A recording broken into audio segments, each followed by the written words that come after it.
It is, and I know a lot of people have been on spring break this month, and some are finishing it up, but it's a good time of year to be in Florida, particularly this part of Florida. We're hosted here by Florida Department of Law Enforcement, and I want to recognize the Commissioner Mark Glass.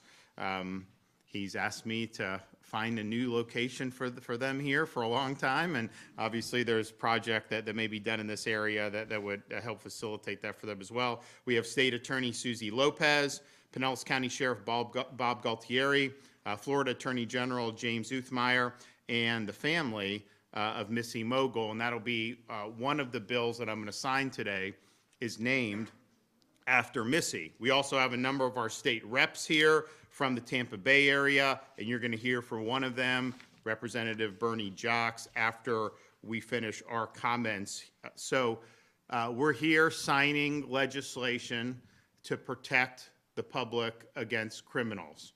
And that's been a pretty consistent theme in terms of what we've been doing. Certainly in my tenure, there always floated ideas that are not good for the public that would benefit criminals and really put law-abiding citizens on the defensive. Those have been enacted in other parts of the country. We have seen other states eliminate cash bail and just turn these people right back on the street when they're committing crimes. That has been a failure. We've seen states like California enact legislation to let people steal up to $1,000 with nothing that happens. You just go in and loot the store, and a lot of those stores closed, particularly in San Francisco. We've not done that, obviously, in the state of Florida. We have seen all types of prosecutors who have refused to enforce the law and allow the criminal element to run rampant across their communities to disastrous results. So all of those forays into weakening the rule of law, weakening penalties against criminals, all of those that have been tried around the country have failed. All those that were attempted in Florida, they ended up not even getting enacted because we stopped it. And not only did we stop it, we doubled down to make sure that Florida is a law and order state. And you can look at all the things that we've done throughout my tenure and even over many years prior to that. But I don't think there's any state that's done more to protect children against predators, particularly sexual predators, than the state of Florida has. And in fact, we've even enacted the death penalty for pedophiles, and we have that now being done. It's going to work its way through the courts because there's been a little wrong turn by the U.S. Supreme Court at one time, and we're going to fix that because I'm sorry, some of these people are sadistic.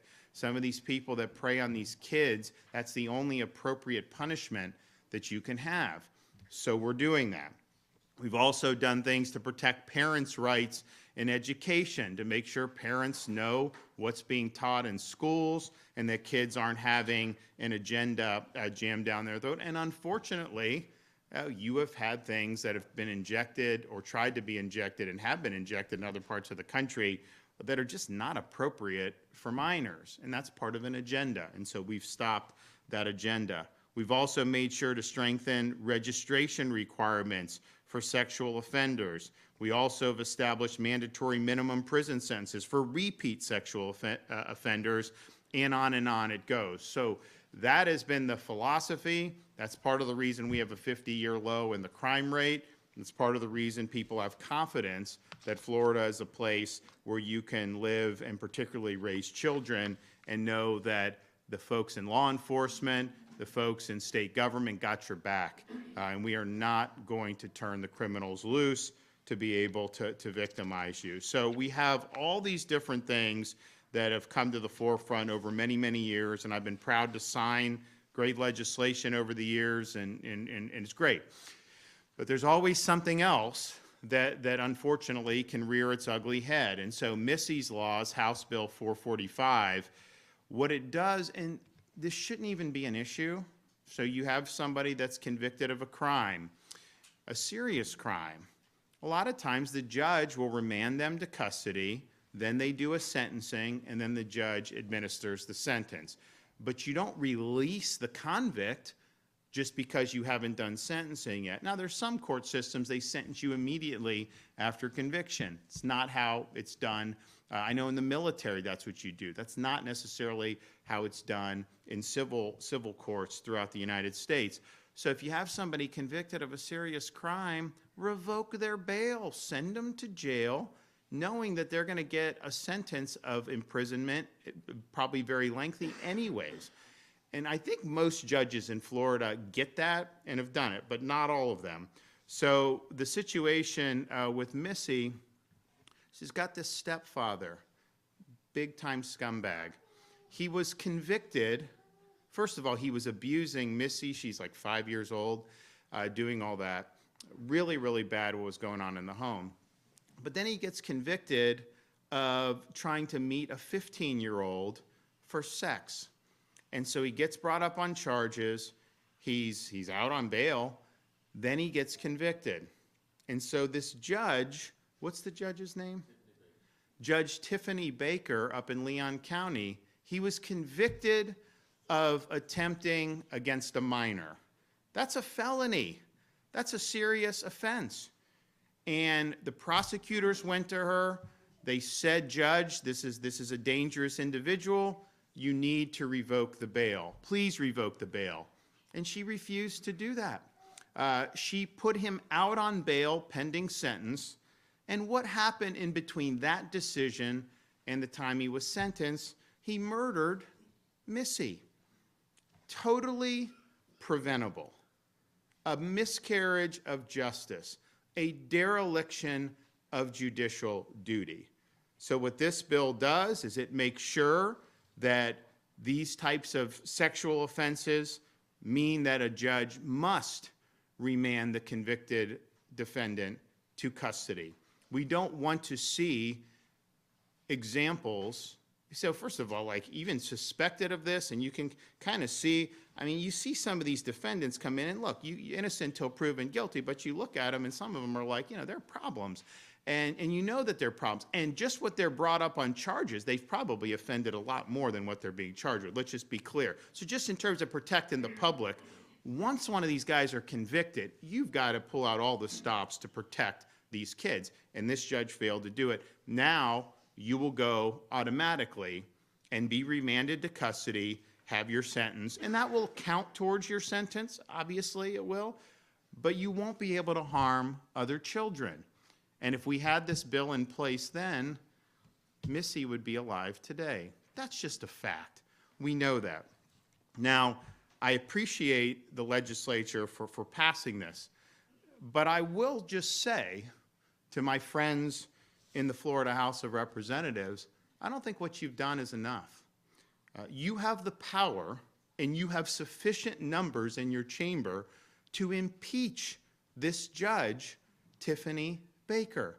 Until you start holding these judges accountable, they are going to continue to find ways to benefit the criminal element.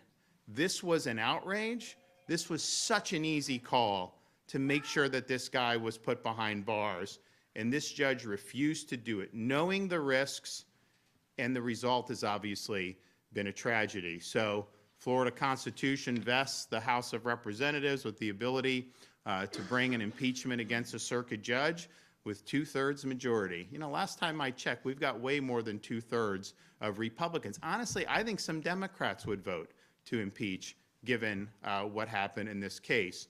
So the legislation's great. I'm going to sign it. I know the family's very happy, but I was talking to him before and I told him I'm not satisfied, that we would like to see action taken, and I know they're very supportive of seeing this judge impeached. So I think it's absolutely appropriate. And if you're not going to use it in situations like this, then you're basically saying, you know, judges can continue to be derelict in their duty, and there's not really going to be much of a recourse. And I just can't imagine that that's what the people of this state want to have. The second bill I'm going to sign is House Bill 1159. This protects Floridians from sexual predators by expanding criminal offenses and enhancing penalties related to child sexual abuse material. So this bill increases penalties for using a child, which some of these people do, and it's really, really disgusting. in a sexual performance, possessing and distributing abusive material, and in creating generated sexual abuse material. It establishes mandatory minimum terms of imprisonment for specified offenses committed by offenders who are 18 years of age or older. It also creates a life felony for the aggravated exploitation of a child under the age of 12. In addition, the bill addresses emerging threats by criminalizing new forms of exploitation, including generated sexual abuse materials.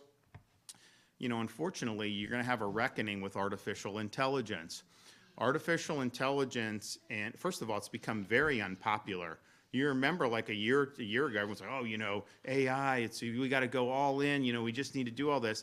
Now people are seeing some of the slop that's being created, and they're like, well, wait a minute, is that the world we want to live in? Oh, yeah, you're saying that this is somehow good because it's going to take away people's jobs? Is that really good? You want to subsidize that? I don't think people want to subsidize it. Oh, it takes data centers, take 500,000 households amount of power to run a day. Oh, and they need water and all this other stuff. So people have started to really look at this, and I think a lot of people have had a lot of concerns. But what they'll be able to do with artificial intelligence is they're going to be able to create really horrific things. And so the question is how does that work in terms of jurisprudence, in terms of some of the things that have come down the pike over many, many years and decades? It is a very new thing. Now, we have pending, proposed an AI Bill of Rights to protect children against this type of exploitation, to protect adults, to make sure there's disclosure so you know if you're dealing with a human being or not, to make sure they can't hijack your name, image, and likeness to your detriment. They can put a video of you with you saying things that you never said. Is that just something that you're just supposed to live with the consequences of that, or should you be able to hold people accountable? So there's a whole host of things, you know, that we're going to have to be dealing with. I think this bill is a great first step in dealing with this really horrible exploitation of minors. And the market for this, unfortunately, is robust, and these people make a lot of money, and they do a lot of damage. And so the only way to really stop is to just put them in prison for a long time. And I know that that's what this bill does in these instances. So thank you to the members of the legislature who passed this. I think it's really, really appropriate. So we're going to sign these bills in a minute. I know we'll have the family come up and be able to witness that as well. This is yet another step that we've taken. We've been very strong across the board on all of this, and we're going to continue to do that into the future. So now we're going to hear from our Attorney General, then our Commissioner, Sheriff, and then Representative Jocks. James? Hey everybody, good morning. We still have too many occasions, even in the great state of Florida, where we have leftist, activist judges pushing an agenda, wrongly pushing social justice instead of criminal justice, their job. The role of a judge is to interpret the law and enforce rule of law.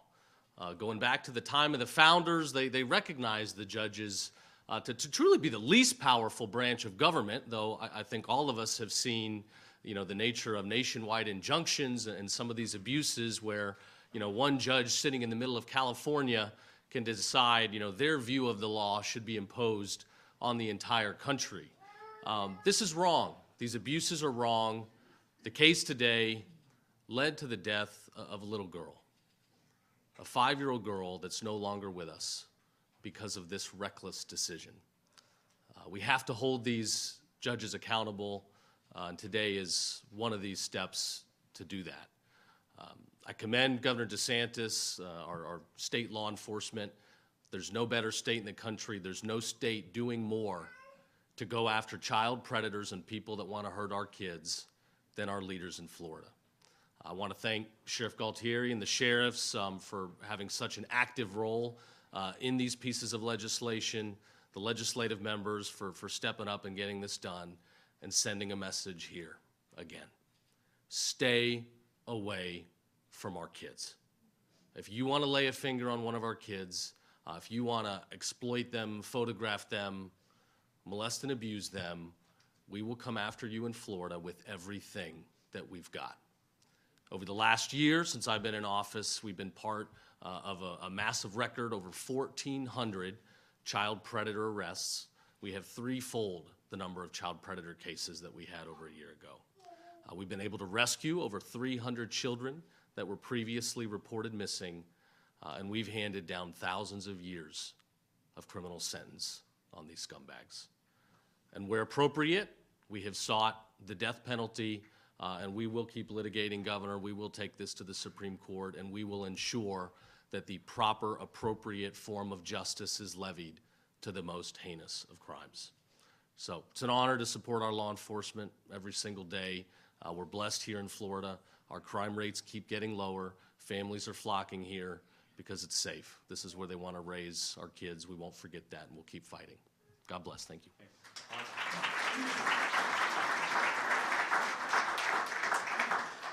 Good morning. Thank you, Governor. Thank you, Attorney General. I just want to say to everyone, thank you for coming to Tampa Bay Regional Operational Center here at FDLE. At FDLE, we are committed to protecting our children. When we take and swear in the oath of office, we protect the most vulnerable, which is our children. And the men and women in criminal justice here in the state of Florida, in a law and order state such as you have, is amazing. They take this seriously. Our legislators, Representative Jock, I want to say thank you for bringing this bill forward. I just want to say thank you on that aspect of it. You heard the stats from the Attorney General. If you think about it, I never do math in public, it's my cardinal rule, but I just did a quick average. That's 2 to 3 people a day being arrested for sex offense, child molestations, if you think about the stats he just gave you. And a lot of that, FDLE working with our Florida sheriffs, doing ICAC operations, doing offender reviews, taking a look at that. We cannot do it by one agency. It takes all of us. It takes you as a citizen of this great state to also help us with that. So I want to say on the bottom of my heart, it is a pleasure to work for this state and this leadership under Governor DeSantis and the leadership we have with the cabinet and our legislators. I'm very thankful for that because it makes my job easier. You heard the governor say we're at an all-time low on crime rate. He's correct. And people say, well, do you see an uptick in this type of behavior, that this is happening more and more? I think we're being more aware of it. It's always been there. I grew up in this arena where you saw people in your neighborhood. You just didn't speak about it. And this one, I just want to say, this is very close to me because where this happened at is right down the street from my house. And my heart goes out to you. We did a lot of prayer for your family, and I just want to say thank you for being here, being strong, being here with the governor today. We don't take this lightly. We do not. This is happening in everybody's neighborhood. Not one community is unaffected by these sickos that are out here doing this to our children. And that's what they are, sickos. And we got to hold our people even in my position, in all these positions that we elect to save and protect our community, we got to hold them accountable also too. Because we took an oath, every one of us took an oath. And Governor, I'm here to say that the people of Florida Department of Law Enforcement and the people that you represent, we take this oath without reservation. We take it that we are going to do our best to ensure that we continue to have a crime low and that we protect those young men and women that are still out there that are being victimized.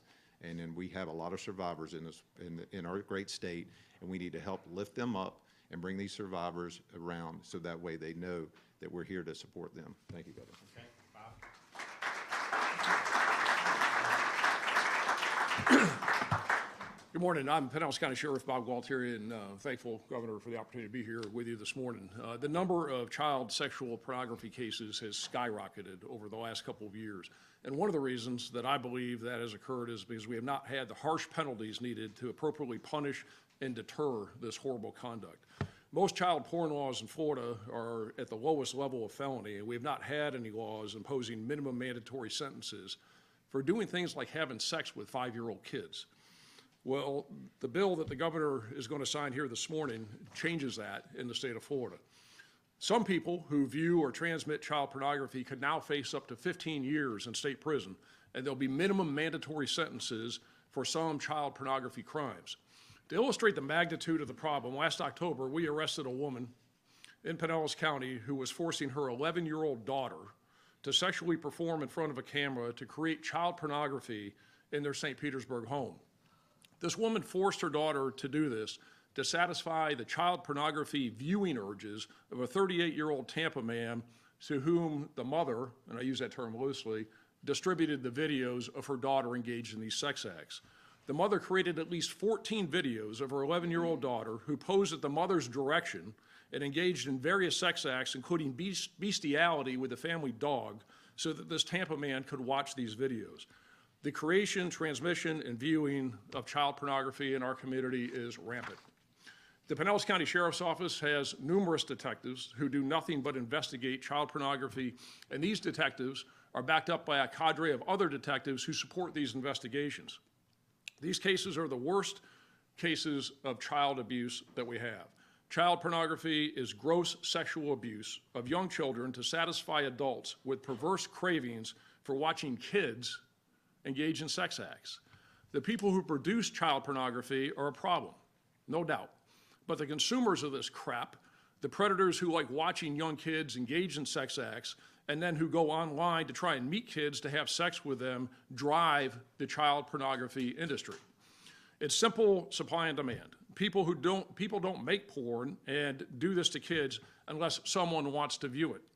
There are way too many sick people among us who want to view children, and I mean children. We're not talking about, and it's bad when it's 15, 16, and 17-year-olds, but I mean 4 and 5 and 6-year-old kids who are engaged in sexual acts.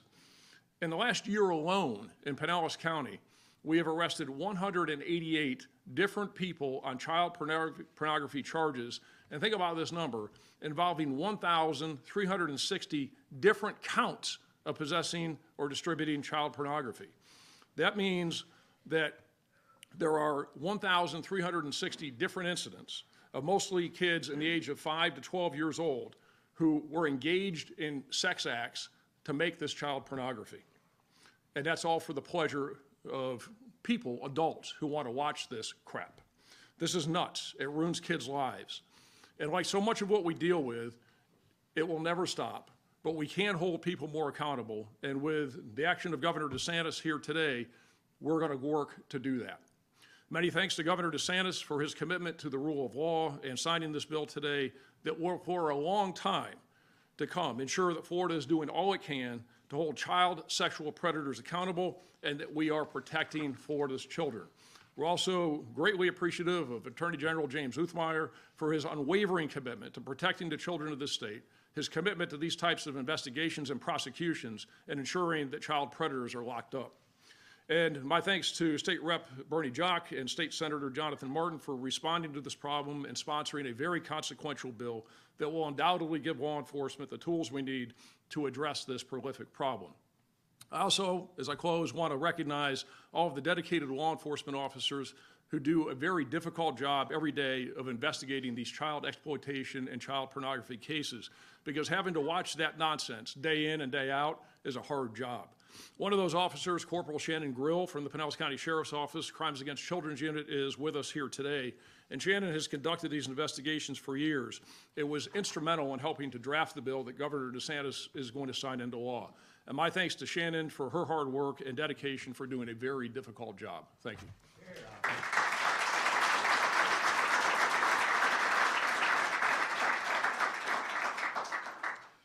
Good morning, everyone. I'm State Representative Bernie Jacques from Florida House District 59. Today's bill signing is a continuation of the great partnership between law enforcement, the legislature, and the governor when it comes to protecting kids at all costs from the worst of the worst. And this is a partnership that I take very seriously, and it's something that I will always be engaged in doing my part. Since being in the House, I have co-sponsored the bill that brings back the death penalty to pedophiles. I have sponsored the bill that now brings the death penalty to those who are found guilty of sex trafficking children. And because of another bill that I sponsored and signed by this governor, it will only take 8 out of 12 jurors to get the job done. And today we are here to build upon that good work, and we are here to build upon that good partnership. I often tell people that when you are a legislator, you are expected to work on everything, but there is no way you can know everything. And that's why it's important to have community input. As a former prosecutor, I was aware of the scourge of child sexual abuse material.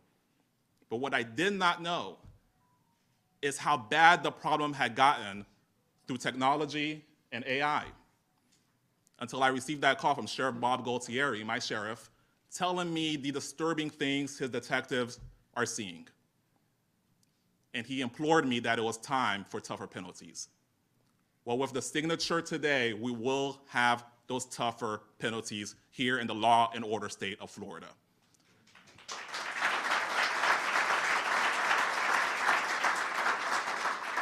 And so, in closing, I want to say thank you, Sheriff, for getting this ball rolling. Thank you to my legislative colleagues like Chair Alvarez, who put this bill in his committee in the Criminal Justice Subcommittee, and my Senate sponsor, Jonathan Martin. And thank you, Governor, for getting the job done. God bless you. All right, you guys want to come up here?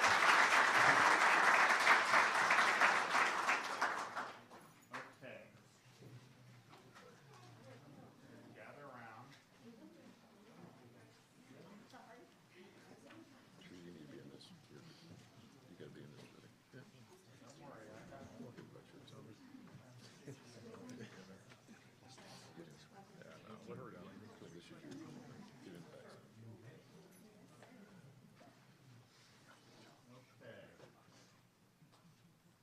All right, so we're going to do House Bill 445 first.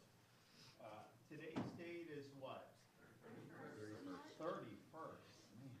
Man, time flies.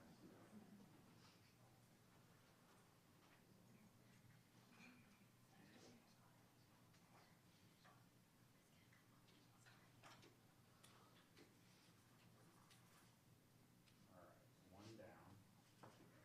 Now, 11:59.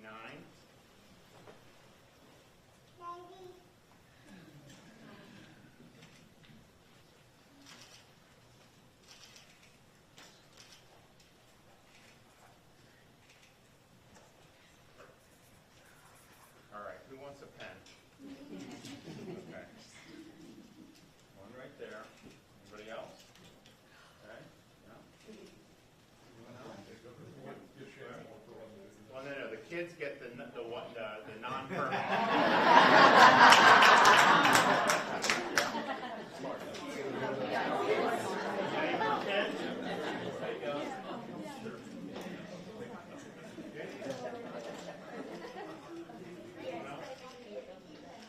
Anyone else?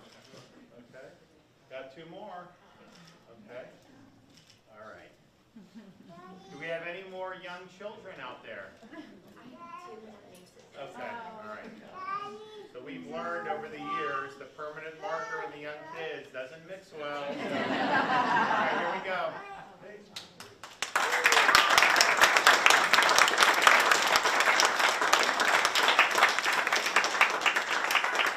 Okay, good work, guys.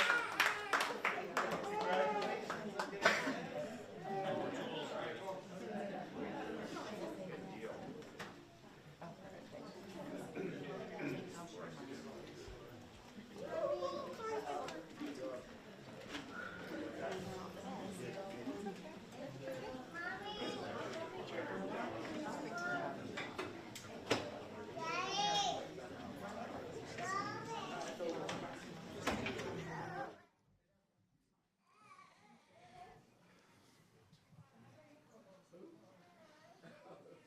You know, anytime you do legislation like this, it's obviously bittersweet because a tragedy leads to the impetus to do something, and so you reflect on that and you see the pain of the family. But then you also can know that you've done something about it, and in the future that this isn't going to happen to somebody else's, to another 5-year-old girl. So all in all, the state of Florida is safer as a result of this. It was unfortunate that it would even be necessary to do this legislation, given the offenses that were at issue here. But we live in a time where some people just don't get it, and that includes some of these judges who just don't want to hold these people accountable to the full extent of the law. Now that is not going to be a problem in a similar case going forward, but I do hope that the legislature looks at holding this judge accountable directly, because this is fine to do. I think it'll be positive, but some of these judges will find other ways to benefit the criminal element unless they know that there's going to be a really significant check and balance that's going to be administered to them when they violate their oath of office and are derelict in the performance of their duties. Like, not everyone needs to see things the same way, you know, as me or you, whatever, but there is a standard where if you don't reach that in terms of what you're doing to protect the public, that I think you've breached your duty. And I think in this case that happened. Okay, do we have any questions back there? Governor, when it comes to the renaming of Palm Beach Airport, I just want to ask what your reasoning for that was, and are you at all concerned about the precedent of naming things for sitting presidents? Well, the legislature passed it, and he's a friend of mine. He's sitting president from Florida, the first one we've ever had from Florida. And so I thought it was appropriate. I know he's very excited about it, and he's had a lot to do with Palm Beach over the years as well, from Mar-a-Lago to some of the other facilities he's been involved with. So I don't know that I think it would be one precedent if he did it, but he didn't do it. It was done by people in the legislature, and I don't think that he asked for it. I think that they thought it was appropriate to be able to do. Governor, we're just a week after the big special elections that took place a week ago. Some of the biggest political upsets for Democrats in your tenure in office.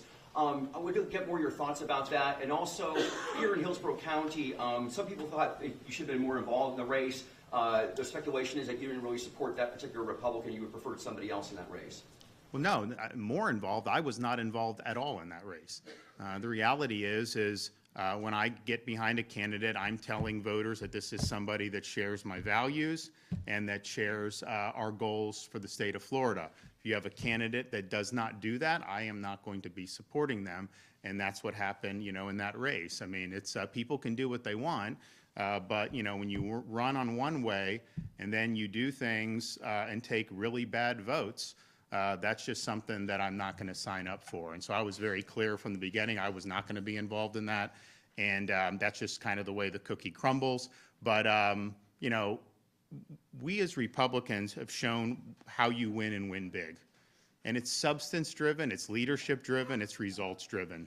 When you steer away from that and you play some of the games, you know, you're not going to have as good a results. That's just the reality. So, you know, I look forward to helping folks that I have confidence are going to pursue, you know, the agenda that made us successful, and I'm happy to do it. But I was not involved in any way, shape, or form in that, and that's just that was a decision, you know, that I made based on the available choices in that race. But I will just I mean, I looked at the data. I mean, you know, 4 years ago, I won that district overwhelmingly.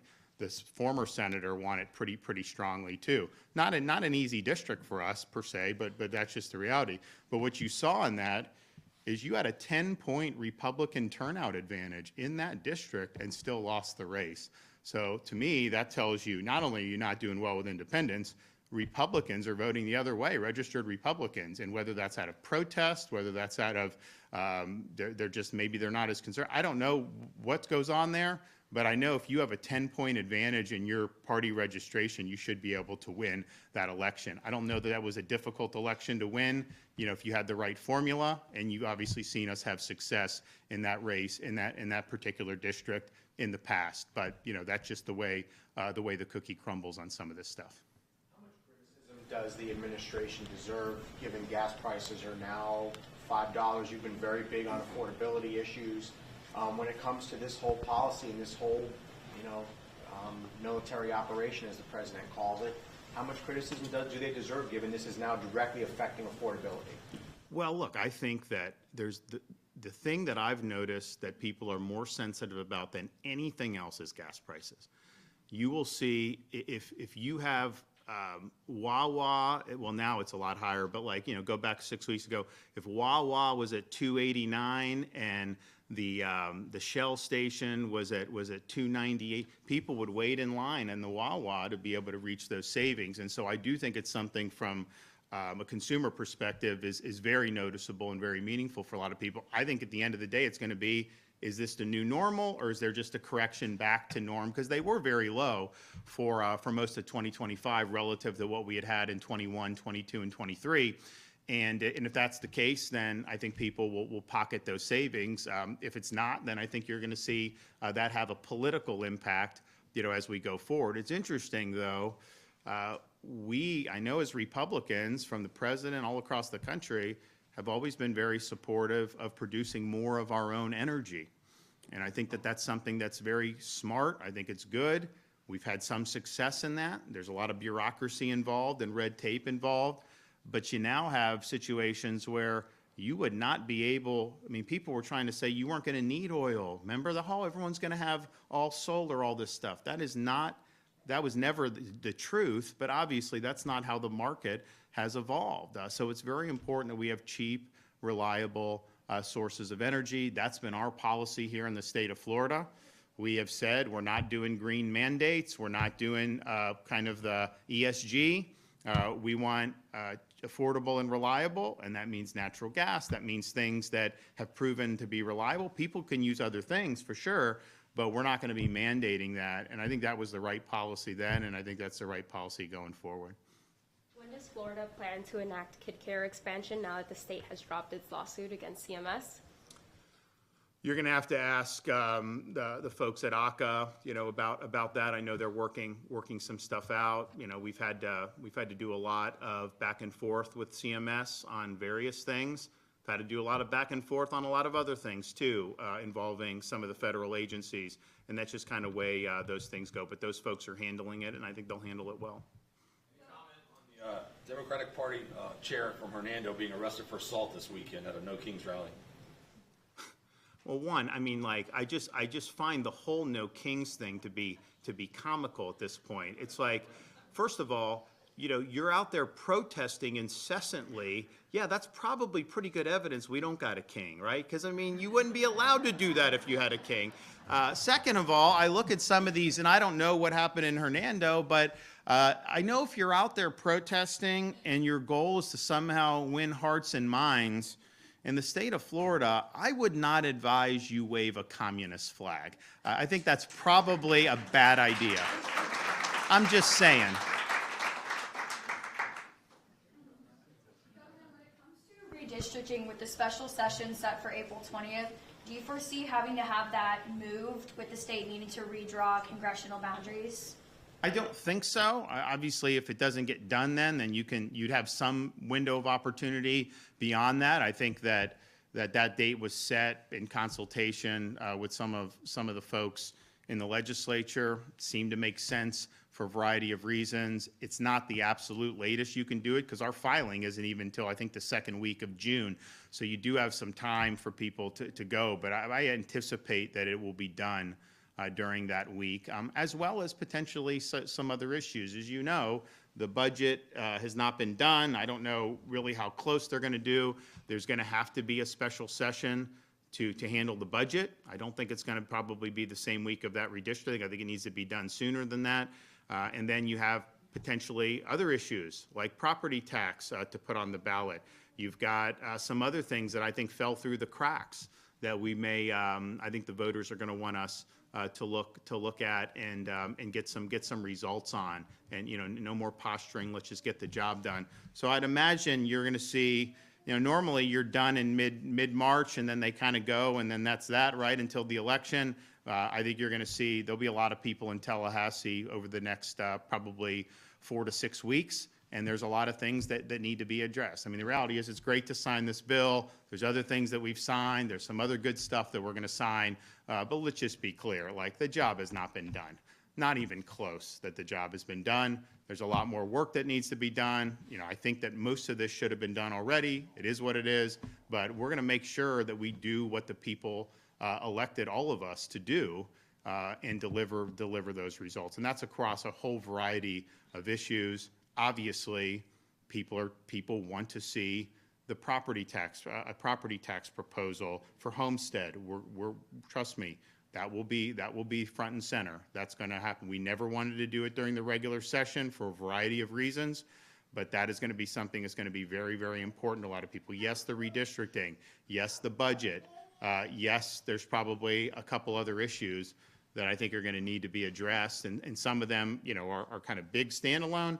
Some of them may be a little bit of nip and tuck from things that were already done, where maybe something fell off that you really don't, that shouldn't have fallen off. So we'll work through all that.